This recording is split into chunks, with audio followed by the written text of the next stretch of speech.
All right, let's go.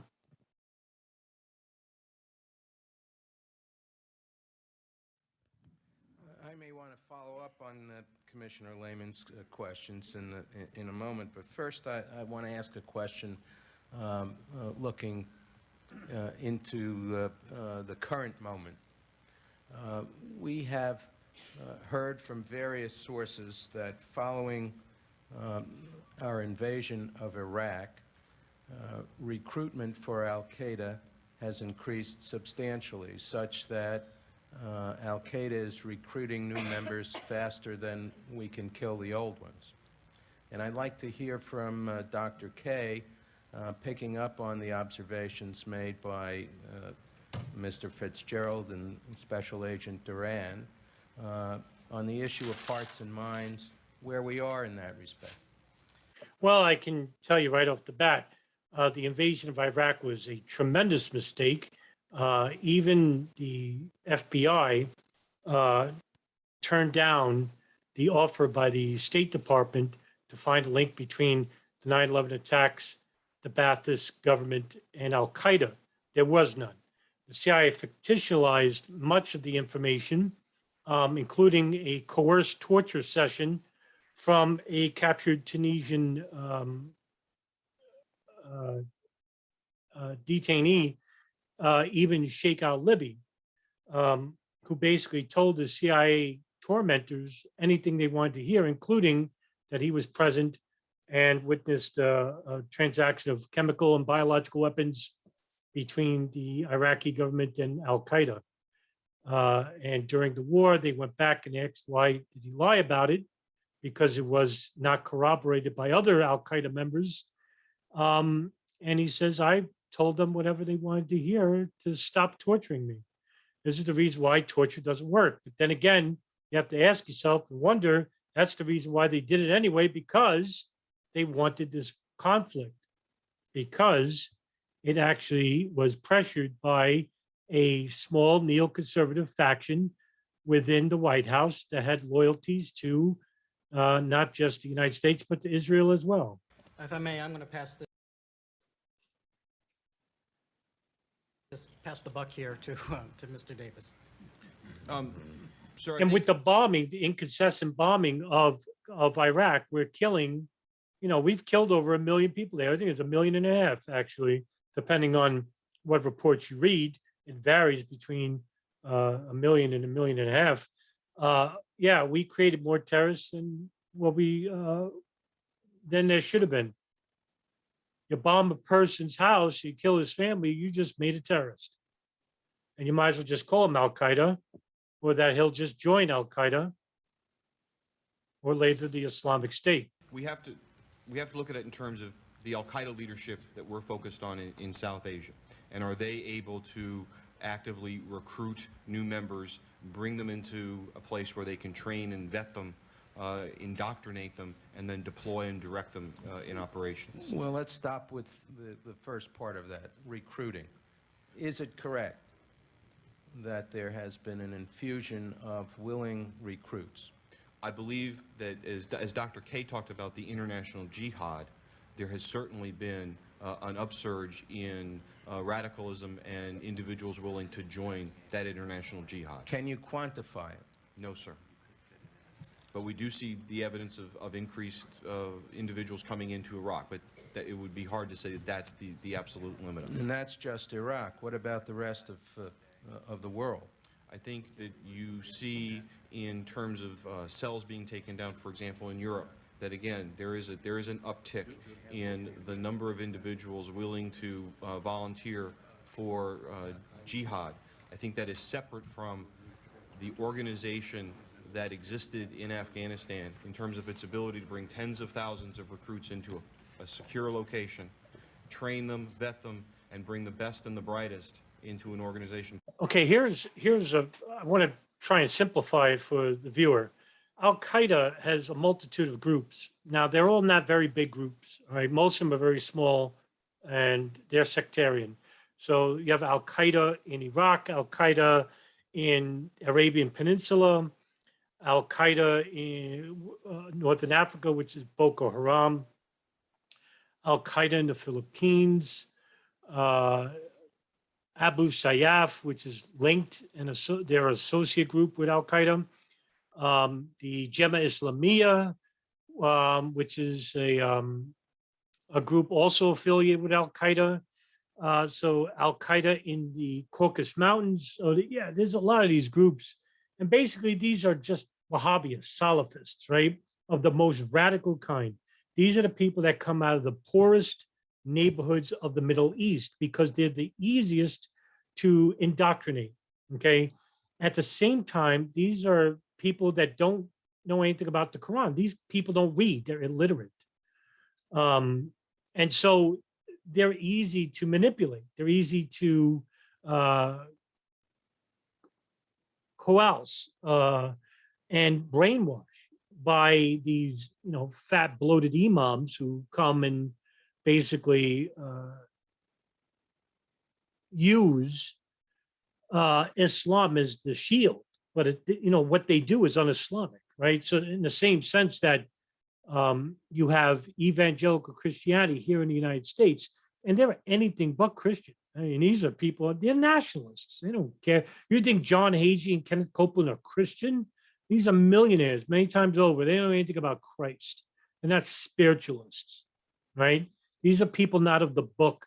These are people of the book, but these are people not of the spirit, of the mind, right? That's what Christ was trying to elucidate to his followers, but yet his words are taken out of context. And the Bible today is not what the Bible was saying in the first and second century. These are horrible mistranslations.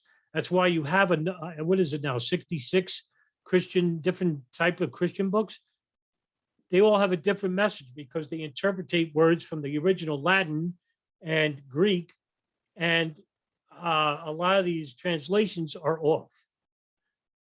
So yeah, I mean, same with the Quran. It's basically not as divisive as Christianity. It's not as broken down, but you do have some heretical sects, and one of them is Wahhabi Islam, and that's what groups like Al Qaeda and the Islamic State in Levant, Jema Islamiyah, Abu Sayyaf, Boko Haram, all these groups, they're un-Islamic because they're people of the Hadiths and people who read the Hadiths, like Ibn Taymiyyah, Ibn Hanbal, and the Saudi mullahs, the former Grand Mufti Ibn Baz, Muhammad Qutb all these Muhammad Hassan, Sayyid Qutb, who brought the political aspect into Islam. So all these individuals would basically interpret the faith and the Hadiths into one, in which the Hadiths are nothing but memoirs of people who attribute words to the Prophet Muhammad. That's what basically the Hadiths are. And so this group called Wahhabism, led by its founder, Muhammad ibn Abdullah Wahhab, who co-founded the Emirate of Diriyah, which was basically the first Saudi state, which later became Saudi Arabia. And they're the country, not Iran, not Syria, not Libya, not Lebanon, but it's Saudi Arabia who exports this brand, this heretical brand of anti-Islamic ideology to the world by pumping hundreds of millions of dollars, petrodollars, all around the world, in the Southeast Asia, in the Middle East. And that's why they hate Iran, they hate Syria, they hate Lebanon, because they're Shia and they're educated. And the most of the Sunni world condemns Saudi Arabia, condemn them for pushing this heretical ideology that is anti-ethical to the Prophet Muhammad, right? Just like evangelical Christianity is anti-ethical to Jesus Christ. Called Al Qaeda, and then deploy and direct them. That is a very difficult task for Al Qaeda to do today. Now, with respect to Commissioner Lehman's questions about the Cole bombing, something that interests me as well, and tying it to other information which we now have about what was going on in Afghanistan in the summer of 2001. We now know, as a result of debriefings from KSM and others, Hmm. that in the summer there was a dispute between Mullah Omar and Osama bin Laden about right. the external terrorist activity of Al-Qaeda. Okay, let me clear this up to people who don't know. Um, the Taliban held a meeting, and they held a meeting a couple of times during that period, the summer of 2001, in the spring as well. And one of those meetings was they invited, no, attending one of these meetings was the Saudi head of the General Intelligence Directorate, Prince Turki bin Faisal, who basically met with the High Council of the Taliban from Pakistan, because that's where the Taliban originated, and the High Council's there. And they went to Afghanistan, and they went to Mullah Omar, Mohammed Mullah Omar, and they held a meeting. And Prince Turki bin Faisal said, all the West wants is bin Laden. And so they basically thought about it, and they said, well, Clinton sent, missile strikes into the country a couple of months prior in response to the U.S. embassy bombings, and Mullah Omar basically denied the request that was once offered by Prince Faisal and the Saudi government about handing bin Laden over to the West or to Israel. So the Taliban thought about this, and they said, no, because if we hand over a fellow Muslim who is invited to inside the country under Pashtunwali law, which is a tradition that predates Islam, in where they can't reject a guest if he's a fellow Muslim, a fellow Arab. So they decided against it because the entire Muslim world would condemn the Taliban. So they decided against it, even though they had such ideological differences with Al-Qaeda and bin Laden, and they considered him a nuance. They had him under house arrest. They gave him a house to live in Kandahar. And basically, who was there? Ayman al-Zawahiri, Abu Hafs al-Masri, Mohammed Atef, Suleiman Abu Ghaith, bin Laden, the Egyptians, right? Egyptian Islamic Jihad and Al-Qaeda. They formed into one in 1998. So they just didn't want them to hold any media briefings because, bin Laden's bringing all this negative attention to Afghanistan, and the negative attention is the United States coalition, right? So they didn't need an invasion of the country because they're fighting the Northern Alliance for the control of the country. And so the Taliban decided against it. And that Didn't want to hand over bin Laden. Omar was trying to put the brakes on Osama bin Laden, and obviously he didn't succeed, witnessing the terrible events of September 11th. However, has there been an analysis made as to whether, if the United States had followed through on the warning which was made during the Clinton administration to the Taliban, that unless they curtail or dislodge Al-Qaeda, that the United States would hold the Taliban responsible for activities of bin Laden and Al-Qaeda against the United States or its interests. And so putting together the question of whether if the intelligence community had been more robust in or accurate in communicating its conclusions about the responsibility of Al-Qaeda for the Cole bombing, and if that had been communicated without this preliminary assessment and other qualifications which we know had been communicated to both administrations, is there not a realistic possibility that had there been a strike against the Taliban, holding it responsible for Al-Qaeda's actions against the Cole, that the plot might have been disrupted, that bin Laden might have given been given the assessment in no uncertain terms by the leaders of the Taliban that you can do no more against the United States operating from Afghanistan. Oh, they tried. I mean, God's sakes. I mean, the Taliban basically allowed bin Laden back into Afghanistan, gave him residence, but then after he did his second fatwa in 1998 with the members of the World Islamic Front, one of them being two of them actually former members of the Egyptian Islamic Jihad, Ahmed Rafai Taha and Ayman al-Zawahiri, and a member of the Jemaah Islamiyah. Look, it's not the Taliban's fault. I mean, they have these, I don't know if the commission's even aware of this, but, there's an ideological difference between the Taliban and Al-Qaeda. Al-Qaeda is Wahhabi, while the Taliban is from the Hanaf school of law, Hanafi, Pashtun ideology. And there's a difference, right? I mean, the Taliban is not like Al-Qaeda. Al-Qaeda wanted at this point to become a international terrorist organization.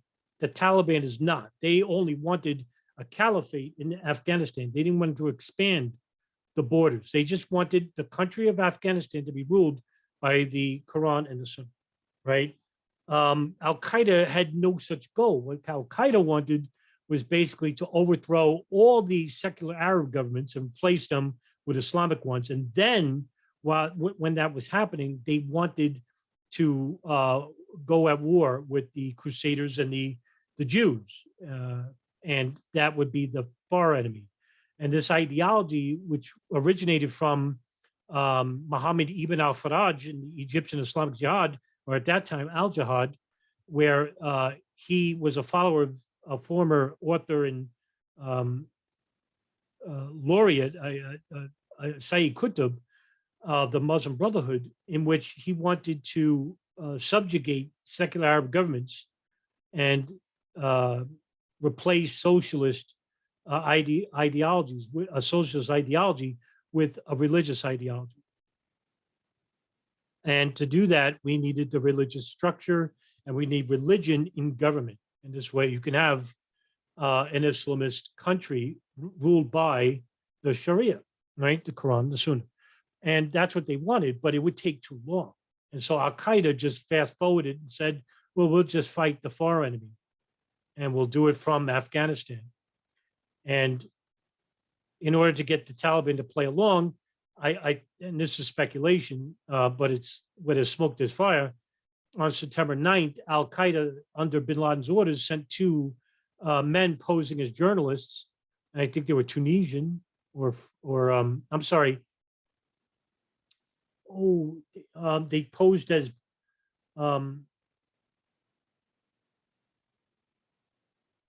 what's that Nordic country? Not the Balkans, not Holland. I forgot the name of the country. They posed as journalists, but they were actually a terrorist group affiliated with Al-Qaeda. And they blew up and killed Ahmed Shah Massoud on September 9th, 2001. And when that happened, Northern Alliance basically lost to the Taliban. And the Taliban took over the country. 2 days later, 9/11 happened. And I think the only reason why bin Laden did this was so that the Taliban could basically act as the military front against the invading US Army, in which bin Laden wanted anyway. Bin Laden wanted the United States to overreact, just like the Soviets did in 1979, when they invaded the capital of Kabul, and in 10 years they were destroyed. Well, guess what? The United States went past 10 years, they doubled it. They were there for 20, and we spent $3 trillion. And what happened? Nothing, because the Taliban took control of the country again. So there's a lot of blame going on, and there's a lot of blame. I can't blame the Taliban for this. The Taliban tried everything they could. They put bin Laden under house arrest. He was not allowed to talk to the media. Meanwhile, he's, planning operations. And the Taliban had no idea about 9/11. There's no evidence to suggest this. And, one of the very first entities to be interviewed just, as the towers were still standing, was a Taliban spokesman. He spoke out and said, we condemn these attacks. But if there's any evidence that bin Laden is behind it, we're willing to hand him over, even straight to the United States. And Bush, after that, said, oh, we don't deal with terrorists. Because it was never about bin Laden. It was much more. Much more. Well, let me point this out again. Well, actually, I directed it to Dr. K, since I'm this glad is, to pass. this is more, I think, up the CIA's alley, but I'd be pleased to hear from you, Pat. Well, first of all, I don't think any such assessment was ever done, at least nothing that I'm aware of. And I can only speculate as to what might have been the consequences. I suppose what the Taliban response would have been would have depended to some degree on exactly the nature of what the U.S. did. And again, I don't know what that might have been. But we also need to, I think we need to keep in mind that the Taliban and bin Laden had a relationship going. And the Taliban was very much under the spell of Al-Qaeda and bin Laden at the time. It was willing to put up with international condemnation, sanctions, even, despite, because of its support for international terrorism at the time.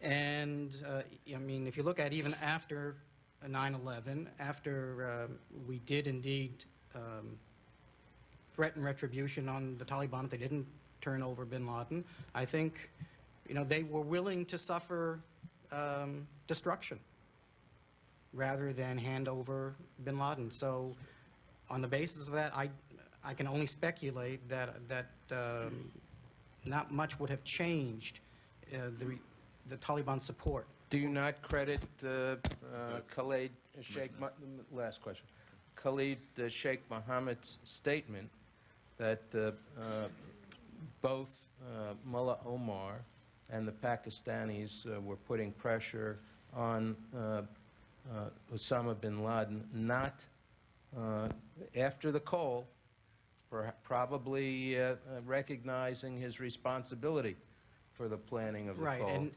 it's true that they were putting pressure on them. It's also true that bin Laden defied them, and they did nothing.